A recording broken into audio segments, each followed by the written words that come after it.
What would you live for? When you see all four of these noble truths, that's when you truly become a monk. If you don't see them, then no matter how much else you may know, it's all just book knowledge. But once you see the Four Noble Truths, you see the Dhamma. You can't keep on living in this world anymore. What would you live for? There'd be nothing at all that you would gain. Think about it. Birth and aging, they're nothing but suffering. Birth is suffering. When you arise in your mother's womb, it's painful, as I explained last night. When you get old, worn down, and decrepit, it's another heap of suffering. That makes two heaps. Pains and illnesses are a third heap of suffering. And then there's the fourth, death. You suffer to the point where you have to die. You can't live in this world any longer. People, for the most part, don't make the effort to contemplate how to escape from these sufferings. They just keep spinning back in, looking for more suffering, looking for status, looking for wealth, looking for something to depend on, looking for a place to live. They build this and that. They build homes. They build mansions. They're just looking for suffering. The Buddha didn't build. He let go because he had seen through these things that they lead to enormous sufferings, sufferings beyond measure.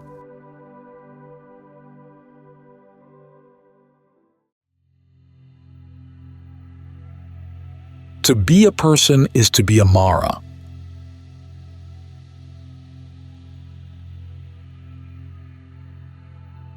All of our sufferings. He didn't say that suffering lay in lack of status or in having no home or in having no wealth. These weren't what he identified as suffering. Instead, he said, Idam ko pana bhikhav dukkam arya sakam. Listen, monks, this is the truth of suffering. Jatipi dukkha. Birth is suffering. Jarapi dukkha. Aging is suffering. Illness is suffering. Maranampi dukkam. Death is suffering. These are all heaps of suffering. These are things we all experience, each and every one of us, without exception. Whether you have high status or no status, whether you're black or white, that's the way it is with this lump, this body. It can't be otherwise. It tends toward birth, tends toward aging, tends toward illness, tends toward death. It tends toward suffering. So when illness arises, when we have a pain in the head or wherever the aches and pains may be, the Dhamma warns us. We say that the head is ours, but how can it be ours? Focus in and examine it carefully until you understand. Why is that happening to your head? Why can't you tell it what to do? Why can't you exert full control over it? This being the case, it's not really yours. It tends toward illness. When we're born, we assume that we don't already have any illnesses. Doctors tell us that illnesses come from this or that thing outside, but the Buddha's teachings tell us about the illnesses that already fill the body down to every pore. Why do they say that? Kaku rogo. The eye has its illnesses. Sota rogo. The ear has its illnesses. There are diseases in the ear. Gana rogo. Illnesses in the nose. Jivha rogo. Illnesses in the tongue. Kaya rogo. Illnesses in the body. Mano rogo. Illnesses in the heart. Angina, tightness in the heart when it's enlarged or its valves leak. Think about it. Hatha rogo. Illnesses in the hands. Pada rogo. Illnesses in the feet. They run into this or that, get scrapes, get cut open and bleed. That's an illness. Do you see? Kesa rogo.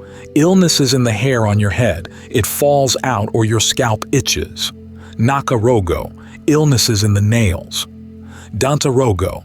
Illnesses in the teeth. They get eaten away with decay. They wiggle and get loose. Taka rogo. Illnesses in the skin. Every part of the body has its illnesses and malfunctions. Mansa rogo. Muscles have their illnesses. They get sore and sprained. Naru rogo. Tendons have their illnesses. What do you say to that? Everything can get ill and malfunction. Ati rogo. Bones have their illnesses. Ati minya rogo. Bone marrow has its illnesses. So think about it. There are illnesses. There's malfunctioning everywhere in the body. You can't find a single part that doesn't have its illnesses. Simply that they haven't come out of hiding and acted up. There's illness down to every pore. The Buddha said that the body itself is made of germs. This is what we get when we come to live in this world. That's why the Buddha taught us to want to get out of the world, why he laid down the principles of generosity, virtue and meditation or virtue, concentration, and discernment.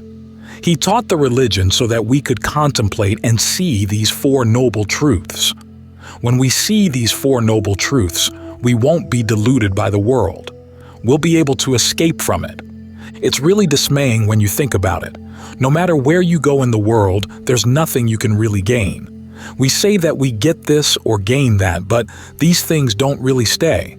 That's the way they are.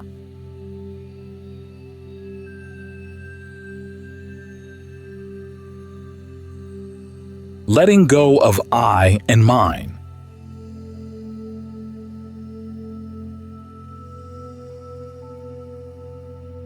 The Buddha taught virtue, concentration, and discernment. When we observe the precepts, we create no animosity or danger. Our thoughts, words, and deeds are composed and in good order. We create no harm, great or small. When there's no harm, great or small, we create no animosity. That frees us from danger and suffering. It's because our hearts at the moment don't have virtue that we find ourselves in danger as we see all around us. The heavenly messengers are constantly warning us. If we sit for a long time, they give their warning. If we stand for a long time, walk for a long time, lie down for a long time, they give their warning. No matter what our posture, they warn us, pain, pain, pain, pain, pain. But we don't listen. These are heaps of pain, but we don't listen. When there are aches and pains from sitting long, we change our position. We keep pushing things off for later like this, but if we keep following that strategy, we'll reach the point where it runs out. That's the way it is. If we lie down for a long time, there's pain again. Try lying down for a whole day or a whole night. It's painful, no matter which way you lie down.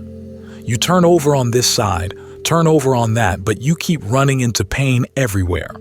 If you walk for a long time, there's pain again. Stand for a long time, there's pain again.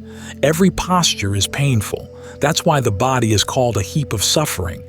It's neither big nor small suffering. It isn't in all the different material things. It's just in this body that there's suffering. However big or small, it's just our body, a cubit wide, a fathom long, a span thick. That's our heap of sufferings, neither big nor small. It goes up only as far as the head, down as far as the feet, back to the back, to the right as far as the right arm, left as far as the left arm, up front as far as the chest. That's it, the borders of our suffering. The Buddha taught his Dhamma and Vinaya for right here. He placed the religion right here. Hell is right here. The paths and their fruitions are placed right here, so that we can separate things out and make our choice. We do that by sitting in concentration and contemplating right here. Concentration is a mind established firmly, established constantly, established upright.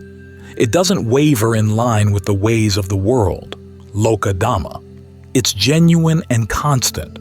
As for unbinding, nibbana, that's really constant. And speaking of unbinding, it's not up in the sky. It's to be found right here too. So concentration is a mind firmly established. Discernment is all-around knowledge of the affairs of fabrication, sankhara. And what is it that fabricates, that gives rise to becoming and birth, to kama, animosity and danger? What is it that goes to these things? We're the ones who give rise to them. That's what discernment sees. You need all-around knowledge of fabrication for it to count as discernment. The problem is that we're deluded by fabrication. That's why there's so much trouble and suffering as we build up becoming and birth, build up kama, animosity, and all kinds of dangers. So when you hear this, opanayiko, Bring it inwards and ask yourself, is this what you want? All this death? Is there anyone who really wants it? Nobody at all. We don't want to be sick without any doctors or medicine. And yet we keep nourishing these things that belong to Mara. The Maras of the aggregates, the Maras of defilement, the Maras of mental fabrications, the Maras of death. No matter how much we try to nourish and protect them, they don't lie under anyone's control for anyone at all. That's the way things are. This is why we should all contemplate these things, to separate them out and make our choice. We've managed to gain birth, but who is it that takes birth? We'll discover that we're the ones who take birth. If we don't take birth, where will these things come from? If we don't take birth, where will aging come from? When there's no aging, where will illness come from? When there's no illness, where will death come from? When there's no death, where will suffering come from? Sit in concentration so that it's constant. At the moment, it's not yet constant. There's birth and then there's aging, then there's illness. When there's illness, then there's dying. When there's dying, then there's suffering. Spinning around in the cycles of wandering on, samsara, without ever coming to an end. How many eons? Countless births. For how many states of becoming have you been worried about this and that? You come into this world alone, but then you get worried about what will happen to this person or that. You tie yourself down. Try to find a way out. So what if it kills you? What's wrong with finding a way out? What are you still attached to? What are you still infatuated with? Try to be more resolute. We come into this world alone, and we go alone. So who is it that dies? What leads us back to birth? Be done with it. Develop your goodness. That's better than dying in a heap of suffering. Better than dying in worries, dying in the noose. 1. Try to die outside of the noose. That's what's really good. Don't tie yourself down. It all comes from the mind, fabricating the idea that this is mine, that's mine, this property's mine, this money, these possessions are mine, this clothing is mine, these homes are mine, these children and grandchildren are mine, nothing but me and mine. To move even closer in, these eyes are mine, these ears are mine, this nose is mine, this tongue is mine, this body is mine, this mind is mine. But none of it's true. How could it be yours? How can you depend on any of these things for long? You can't even take your body with you. If these things really were yours, would you have your eyes go bleary? Would you have your ears go deaf? Your nose? Your body? Would you have it be in pain? Would you have it get too hot or too cold? If it really were yours, you wouldn't do any of these things. So contemplate this. Don't be deluded and infatuated. This body is the body of Mara, the Maras of the aggregates. The Maras of the aggregates aren't anything else. They're form, feelings, perceptions, fabrications, consciousness. These are the Maras of the aggregates. Form is your body sitting right here. Feelings are feelings of pleasure or pain. Perceptions are labels and meanings. Fabrications are thoughts you put together. Consciousness is awareness. All of these things are Maras.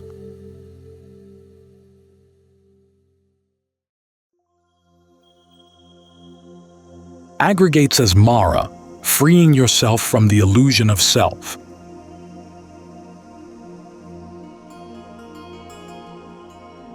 The Buddha taught that Maras don't come down from the sky, that they don't live in jungles or towns. People are afraid of Maras, but what are they afraid of? And where are these Maras? People just say, Mara. But what kind of being is it? Nothing else but people. When we're in the womb, we're already Maras. When the Maras come out, they're people. What do you say to that? Maras are human beings. When a person is in a swollen womb, it's already a Mara. 2. When it comes out, it's a person, isn't it? To be a person is to be a Mara of the aggregates. The aggregate of form, the aggregate of feeling, the aggregate of perception, the aggregate of fabrications, the aggregate of consciousness. They're all Maras. Contemplate them so that you're not infatuated with them or deluded by them. In the Samvega Gatha we chant every morning, we say, Rupam Anikam, form is inconstant. Think about it. Vedana Anika, feelings are inconstant. See them in that way. Sanya Anika, perceptions and labels are all inconstant. Sankara Anika, fabrications are all inconstant. Vijnanam Anikam, when is consciousness ever constant? First it's one thing and then it's another. It can be all kinds of things, consciousness. We have to separate things out. And when we see these things in this way, how can we say that they're our self? This takes us to the second round. Whatever's inconstant is not self, it's anatta. Rupam anatta, Vedana anatta, Sanya anatta, Sankhara anatta, Vijnanam anatta. They're all not self. We have to focus on contemplating them like this. Why view them as yourself? They tend toward illness. Why do they tend toward illness? Why do they tend toward aging? Why do they tend toward death? They're not self. So focus on seeing them. When you contemplate them, you'll be able to let go of self-identity views, uncertainty about the body and the world, groping around, saying that this is your child, that's your husband, that's your wife, that's your brother or sister, or groping around saying that virtue is over there, the Dhamma is over there. You can stop groping. You see things clearly and distinctly right inside you. You may not believe it, but these are the teachings of the Buddha. So why do you keep on being infatuated with the body? Why do you keep on being infatuated with the world? Focus on in. Are you still deluded? The Dhamma warns us so that we'll know and see this. Like me, I'm sick, do you see it? It's becoming hard to get around. There are pains everywhere. Try to know these things. So to see whether these things are true, sit and meditate to watch them. Get into position.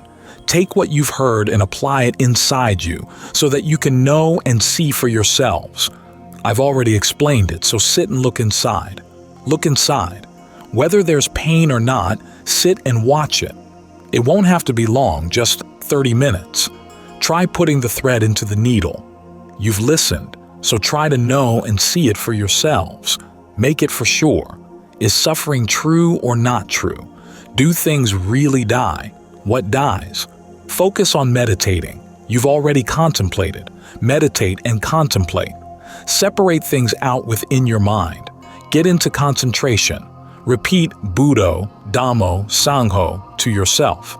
Then close your eyes, close your mouth, and focus on watching your mind, watching your body.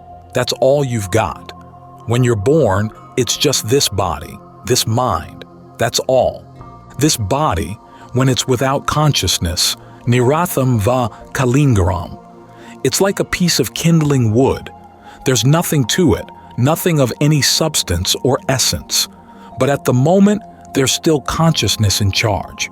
It can still speak, come and go and do all kinds of things. When it's bereft of consciousness, it's like a log of wood.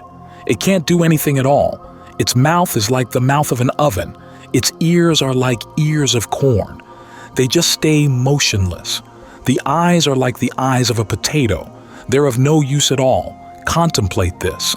When there's no more consciousness, the legs, feet, and hands can't do anything. They feel no pain. When you put them in a cremation fire, they don't react. They don't moan or complain. So turn and look at consciousness. What level is it on? Watch it to see if it's on the level of sensuality, the level of form, or the level of formlessness. The level of sensuality is where it travels around in sights, sounds, smells, tastes, and tactile sensations. These come in two sorts. When the mind is unskillful, it's on the levels of deprivation. When the mind is clear and bright, it's on the levels of the 6 sensual heavens. I've already explained these things in the past. No matter what the level, wherever there's birth, aging, illness, and death, then there's suffering and stress. So focus on the level of form. Don't send the mind anywhere else. When you see that the form of the body has no essence to it, you can let it go. When you let go of form, there's nothing left but formlessness, nothing left but the mind at one. That's the level of the Brahmas. Everything is empty. When you see that that's true, you realize that it too has no essence to it. It's inconstant. That's when you can be done with it. When you see that all levels of becoming are inconstant, that's when you can go to unbinding. The problem lies with our attachments. What are you still holding on to at the moment? You don't have to worry about the past or the future. Focus in on the present moment to see if the mind is experiencing pleasure or pain. Is it dark or is it bright? Watch what's going on. Is it experiencing pleasure or pain? This inner sensitivity is what you can depend on. No one else can create it for you. It has to arise within you. So keep watching. Whatever sound you hear in the forest won't harm you. I promise. You don't have to worry. Just keep watch on your mind.